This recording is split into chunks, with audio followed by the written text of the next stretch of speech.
नकारात्मक कण एक व्यक्ति से दूसरे में ट्रांसफॉर्म कैसे होते हैं, ये भी एक प्रश्न है। तो एक दिन क्या हुआ कि एक व्यक्ति था, उसने सुबह उठते ही अपनी पत्नी से कहा कि एक कप चाय ला दो। अब पत्नी पता नहीं किसी कारणवश उसका मूड ठीक नहीं था। सहेली ने अभी नई नई कोई ज्वेलरी ली थी, कोई गहना लिया था, उसे नहीं मिला। ईर्ष्या में तप रही थी। उसने चाय तो बना ली, परंतु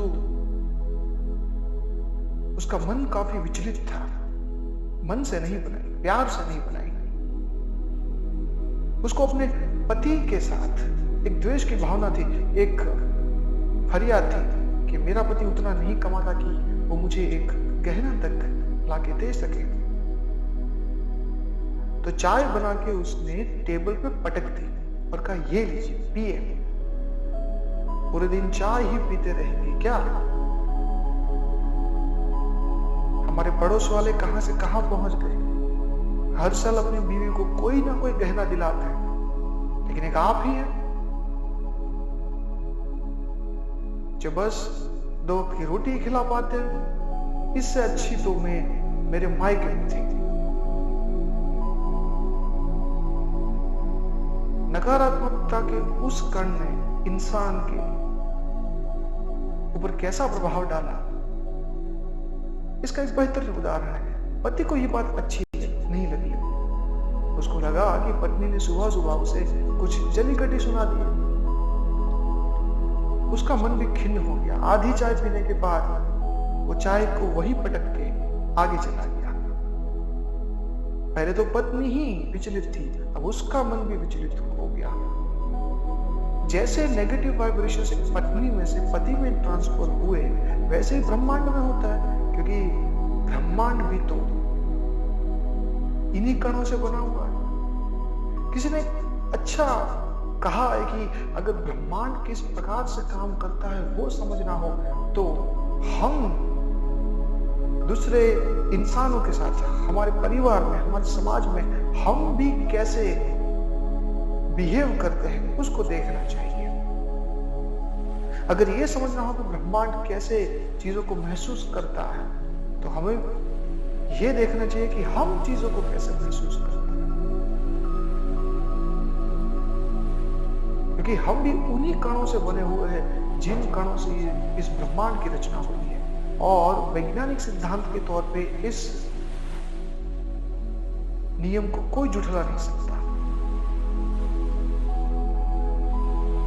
पति मायूस मुख से घर से बाहर निकला और जैसे ही बस में बैठा, बस कंडक्टर ने टिकट लेने को कहा। उसने टिकट मांगी, लेकिन पैसे छुट्टे नहीं थे। कंडक्टर ने थोड़ा कहा, भाई पैसे छुट्टे दे दो।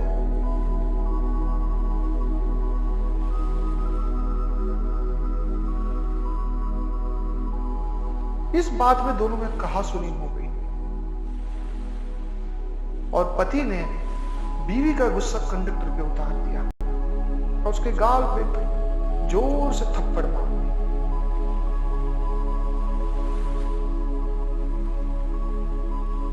बस रोक ली गई, उस आदमी को निकाल दिया गया, पर कंडक्टर इस बात को नहीं भूल पाया।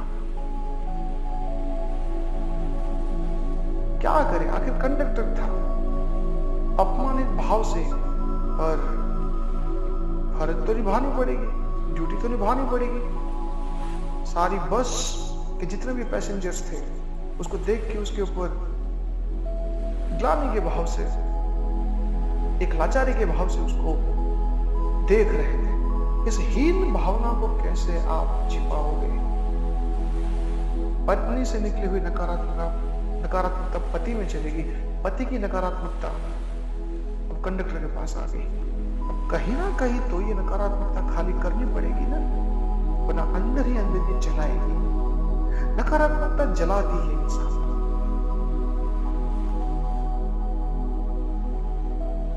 आगे कोई गांव का देहाती बैठा हुआ था, उससे गलती ये हो गई कि सीट के बाहर पैर लांग के बैठा था, उसके ऊपर कंडक्टर ने उसको सुना दिया। देहाती कहीं के, इतना भी तेरे में कॉमन सेंस नहीं है, कोई सीट में बैठे बैठे के इस तरीके से पैर बाहर डाल के बैठता है क्या? देहाती और कंडक्टर के बीच में कहा सुनी हो गई, बस रुकवा के उस देहाती को भी नीचे उतार दिया।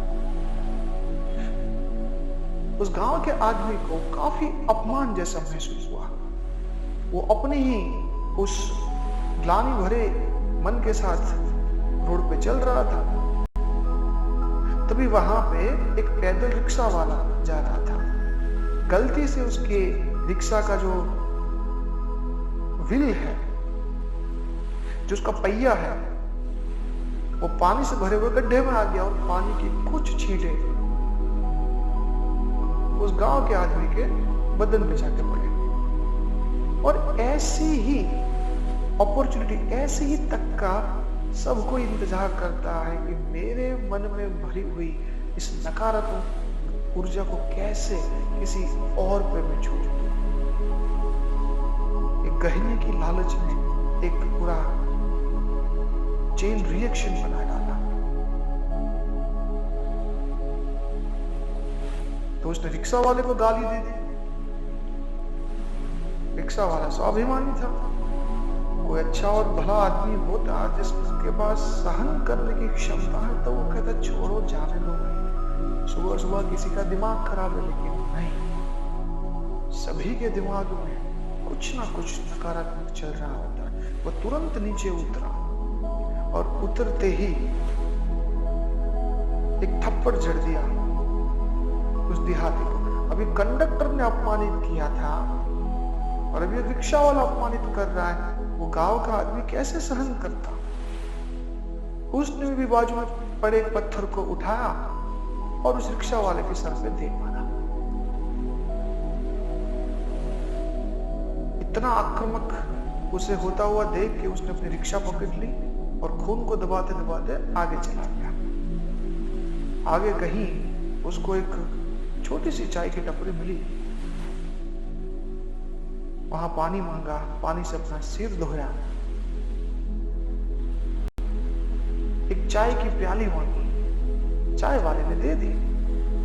लेकिन उसकी रिक्शा जो थी वो रोड पे खड़ी थी, तो जो ट्रैफिक है उसको आगे जाने में थोड़ी तकलीफ हो रही थी और कई सारी गाड़ियां अपने हॉर्न से पॉप पॉप की आवाज करके पूरे वातावरण को और क्रूषित कर रही थी। तो चाय वाले ने थोड़े ओछेपन से उसको कहा कि अरे भाई अपनी गाड़ी यहां से निकाल, इतना बुद्धि नहीं है तेरे में, रोड के बीच में कोई अपना रिक्शा लगाता है क्या? अपमान से भरा हुआ वो आदमी इस बात को सहन नहीं कर पाया, क्योंकि जो सहन शक्ति थी उसके पास तो वो ऑलरेडी खाली करके आ चुका था। उस नकारात्मकता का सामना नहीं कर पाया ना। उसने कह दिया मेरी गाड़ी, सरकार का रोड, तेरे बाप का क्या जाता है। बाप वाला शब्द ही इतना शक्तिशाली है, उसमें इतने सारे अणु भरे हुए हैं कि वो दिमाग में चढ़ते ही एक नशा सा हो जाता है। नशा वो चीज होती है जहां पे इंसान अपने सोचने की क्षमता खो बैठता है। इतने शब्द जाते ही वो चाय वाला उसे सहन नहीं कर पाया और दोनों में हाथापाई हो गई। वो हाथापाई इतनी बढ़ गई, दोनों एक दूसरे को इधर से उधर पटक रहे हैं, हाथ में जो कुछ आए उसको लेके एक दूसरे पे वार कर रहे हैं। अनायास ही रिक्शा वाले के हाथ में एक चाकू आ गया, वहीं भी कुछ अदरक वदरक काटने के लिए रखा होगा।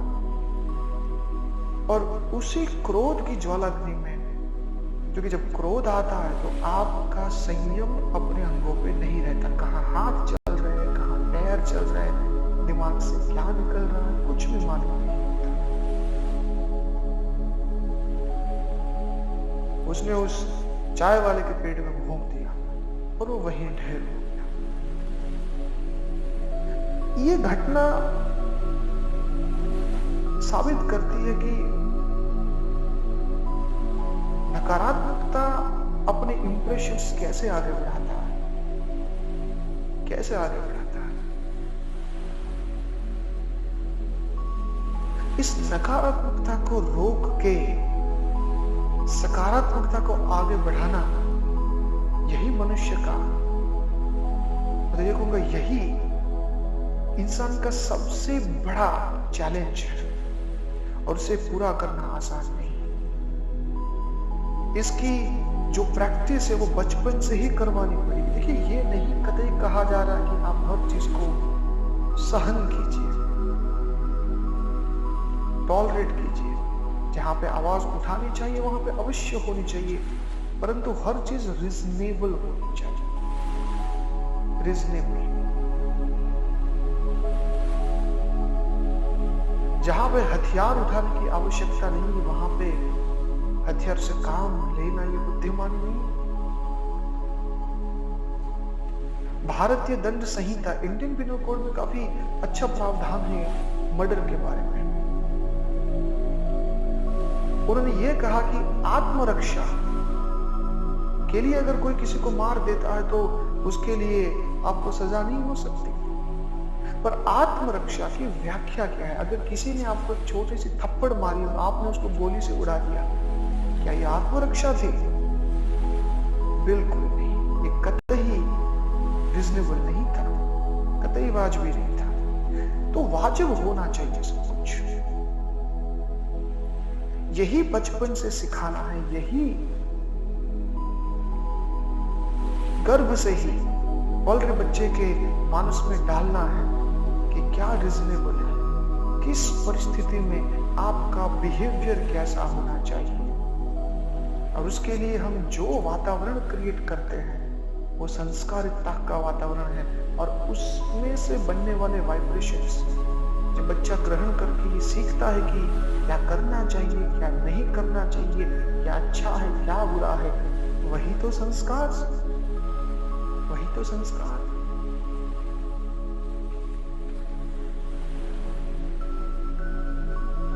संस्कारों की, यानी कि मन में बने हुए इंप्रेशंस की सबसे ज्यादा परीक्षा उस वक्त होती है जब आप अपनी इच्छाओं के शिखर पे होते हैं।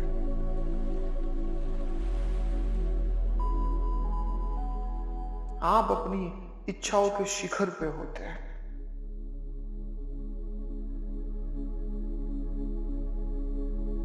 बचपन से ये माता पिता सिखाता है संस्कारों में। जो ब्राह्मण परिवारों में पले बड़े होंगे उनको ये बताया गया होगा कि कभी भी शराब या व्यसन नहीं करना चाहिए। पर मान लीजिए आपकी नौकरी, आपकी जॉब ऐसी जगह लगी है जहां पे आपके आसपास हर कोई शराब का सेवन ऐसे ही ठाट से कर रहा, किसी को उसमें कुछ भी गलत नहीं लगता, तो वहां के वाइब्रेशन आपको खींचेंगे और ये खींचा भी इच्छा का भाव पैदा करेंगे, इच्छा को जन्म देंगे, क्योंकि वो भी तो एक वातावरण है, उसमें से भी तो कुछ विचार दिमाग में अंकित हो रहे, वहां से भी तो संस्कार दिमाग में फलित हो रहे। यहां पे एक द्वंद्व शुरू हो जाएगा कि बचपन से आज तक दिमाग में पड़े हुए इंप्रेशंस कितने इन डेप्थ है, कितने गहरे हैं।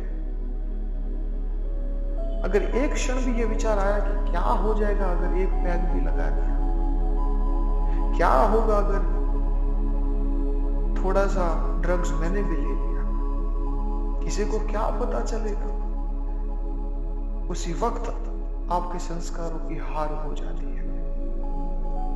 इसीलिए सिर्फ संस्कार देना आवश्यक नहीं, उसकी छाप इतनी गहराई तक जानी चाहिए कि किसी भी परिस्थिति में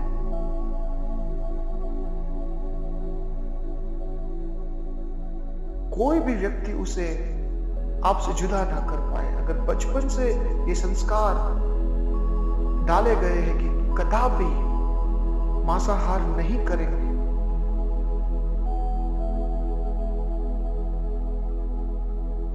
इतनी गहनता है, चाहे उसके लिए कई सारी कहानियां आपने बताई हो, मांसाहार के हानि और लाभ भी सुनाए हो माता पिता ने, शिक्षकों ने, मन में चले हुए कितने भी तार्किक प्रश्नों का काफी तर्क के साथ आपको उत्तर मिला हो और इतनी गहराई से सब कुछ हुआ हो, तब जाके आप ना चाहे आपके आसपास कितने भी मांसाहार करने वाले नॉन वेजिटेरियन लोग हो, लेकिन वो आपकी श्रद्धा को हिला नहीं पाएंगे। जब संस्कार दृढ़ होते हैं, उसके पश्चात ही संकल्प लेने की शक्ति दृढ़ हो जाती है।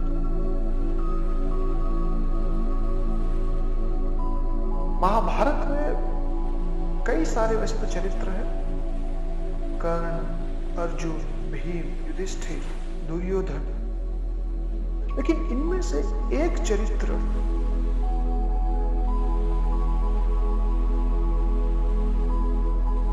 ऐसा है जिसने संस्कारों के मामले में मुझे काफी प्रभावित किया है, और उसका नाम है पितामह भीष्म।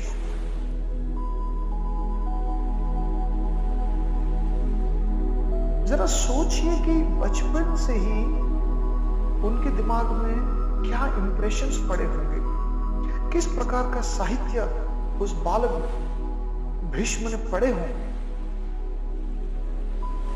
जिससे उसे ये पता चला कि संकल्प यानी कि प्रतिज्ञा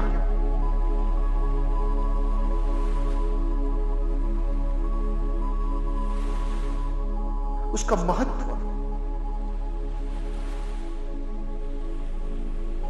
प्रतिज्ञा से कैसे इंद्रियों पे काबू लाया जा सकता है, उसका प्रभाव उनके दिमाग में पड़ा होगा। और उसी प्रतिज्ञा के खातिर उन्होंने आजीवन ब्रह्मचर्य का पालन किया। जरा सोचिए प्रतिज्ञा कितनी दृढ़ हो सकती है, वो इंप्रेशन उनके मानस पे कहां से आया और कैसे उस गहन संस्कारों की वजह से वो आजीवन ब्रह्मचर्य का पालन कर सके, अपनी इंद्रियों को काबू रख सके। मैं यकीन के साथ कहता हूं, कुछ लोग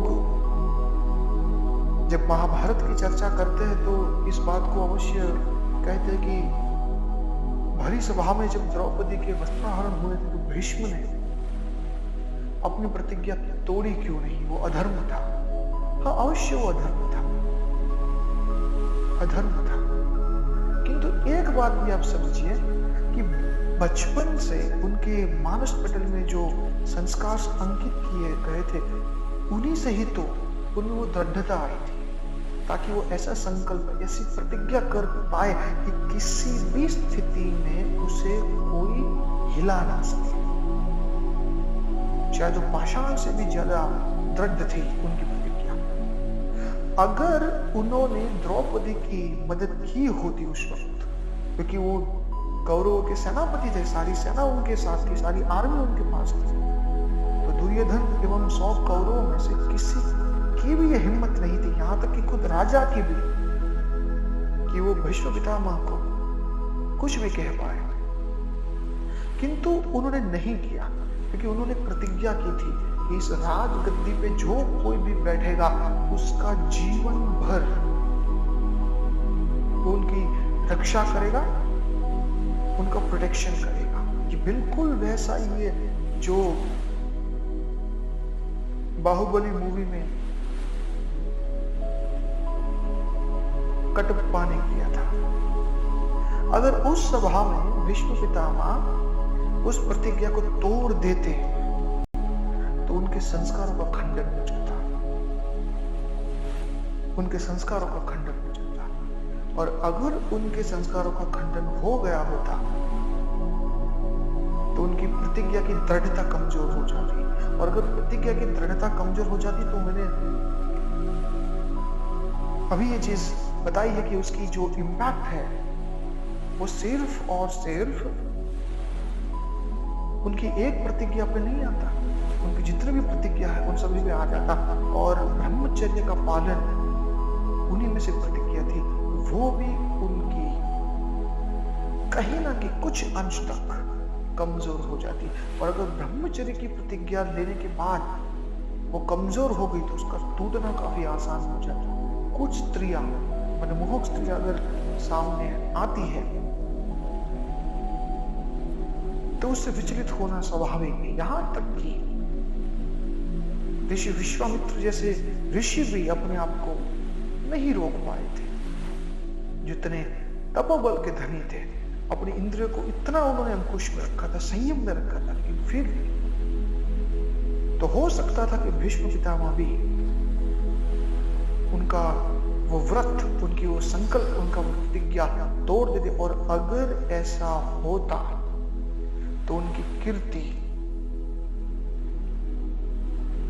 उनका जो गर्व है वो चकनाचूर हो जाता। प्रश्न ये आता कि गर्वित होने में क्या है। देखिए, द्रौपदी के वस्त्राहरण का यहाँ पे कोई जस्टिफाई करने की प्रयास नहीं हो रही, वो गलत ही था, उनको बोलना चाहिए था। वचनों से ज्यादा उनको कर्मों से काम लेना चाहिए था। अगर उसके लिए युद्ध भी लड़ना चाहिए था तो उनको करना चाहिए था। परंतु एक प्रतिज्ञा टूटती तो दृढ़ता कम होती, अगर दृढ़ता कम होती तो प्रतिज्ञा के से कई सारे और महल भी ढह जाते हैं। और उससे नष्ट होता है गर्व, गर्व से नष्ट होती है कीर्ति। अगर गर्व नष्ट हुआ तो कीर्ति नष्ट हो जाती है। और अगर कीर्ति नष्ट हुई तो नष्ट होता है सम्मान, और सम्मान के नष्ट हो जाने से नष्ट हो जाता है अंकुश।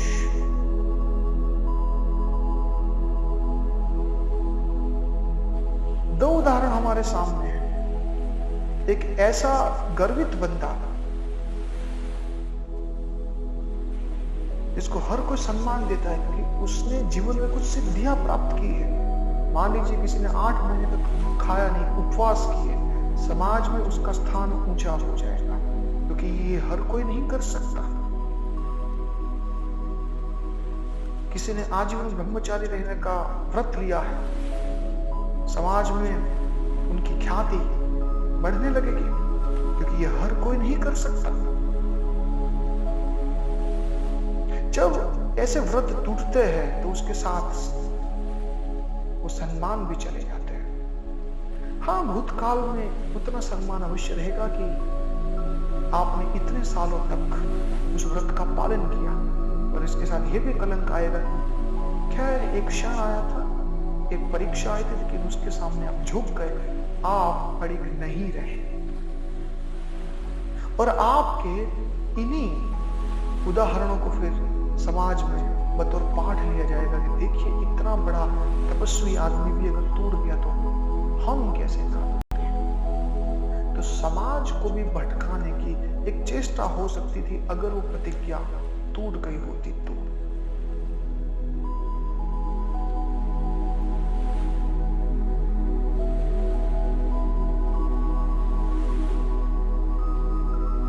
इतना सम्मानित बंदा जब सेनापति है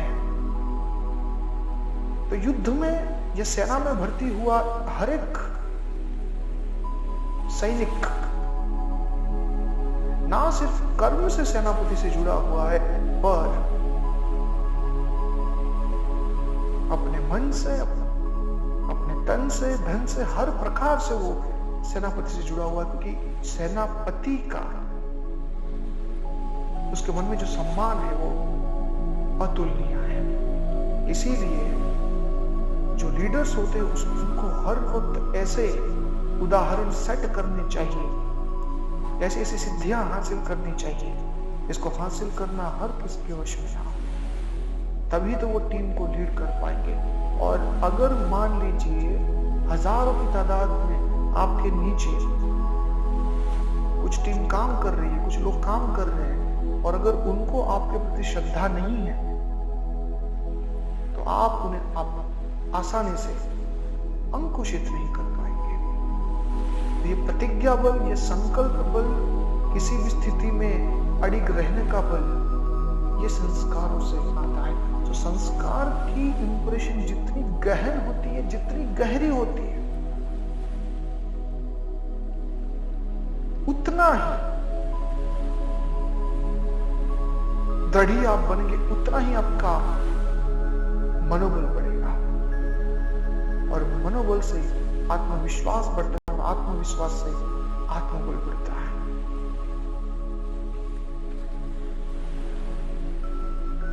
कैसे मनोबल को बढ़ाना है, कैसे ऐसे वातावरण की रचना करनी है, हम और भी पढ़ेंगे और भी समझेंगे और भी जानेंगे, लेकिन अगले एपिसोड